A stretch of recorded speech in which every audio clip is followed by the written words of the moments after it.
Assalamualaikum warahmatullahi wabarakatuh. Perkenalkan, saya Melatu Zakia dari 11 TF2. Di sini saya akan menjelaskan mengenai pelayanan di apotek dan di rumah sakit. Selamat menyaksikan. Pertama, ACC menerima resep dari dokter dan resep OTC. Kemudian, ACC memberi salam pembuka kepada pasien. Kemudian, ACC mempersilahkan pasien untuk menunggu di ruang tunggu. Selanjutnya, ACC menuju meja racik, lalu ACC menempel soal lembar resep dokter dan soal lembar resep OTC. Kemudian ACC menghitung kalkulasi biaya obatnya dan mengecek ketersediaan obatnya, lalu ACC menandatangani dan tidak lupa untuk distempel.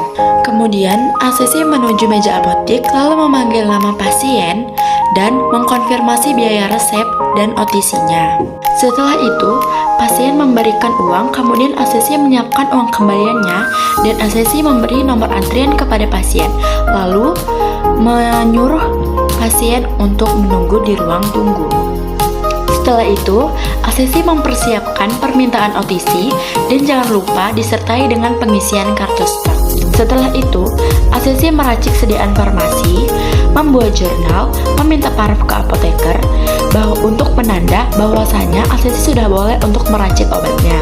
Apoteker melakukan tanda tangan ataupun paraf secara bertahap seperti yang sudah ada tertera di kolom jurnalnya, yaitu ada penandaan dan penyerahan. Dan kolom hitung timbang racik kemas itu diparaf sendiri oleh ACC tersebut.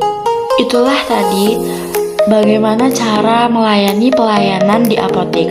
Nah, kemudian sekarang saya akan menjelaskan bagaimana cara pelayanan di rumah sakit. Nah, yang pertama, asesor menyerahkan soal permintaan depo, rawat inap ataupun rawat jalan kepada ACC. Kemudian ACC menempel permintaan barang depo dan menyalinnya kembali di form permintaan barang depo, rawat inap ataupun rawat jalan. Setelah itu, ACC meminta tanda tangan kepada asesor ataupun pasien, kemudian diberikan stempel.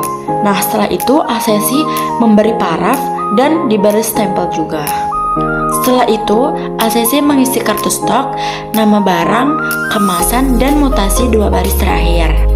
Setelah itu, ACC meracik sediaan farmasi, membuat jurnal, dan meminta paraf kepada apoteker sebagai penanda bahwasanya ACC sudah boleh untuk meracik, dan paraf dilakukan oleh apoteker secara bertahap sesuai dengan kolom yang ada di jurnal, yaitu ada penandaan dan kolom penyerahan.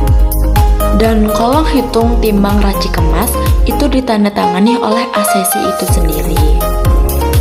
Kemudian ACC mengisi form penyerahan dan memberi tanda tangan lalu distempel.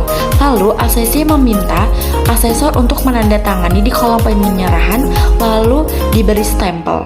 Setelah itu ACC mengisi form monitoring dan evaluasi distribusi lalu diberi stempel. Kemudian ACC melapor kepada kepala IFRS dan meminta tanda tangan lalu distempel. Nah, itu tadi merupakan pelayanan di rumah sakit.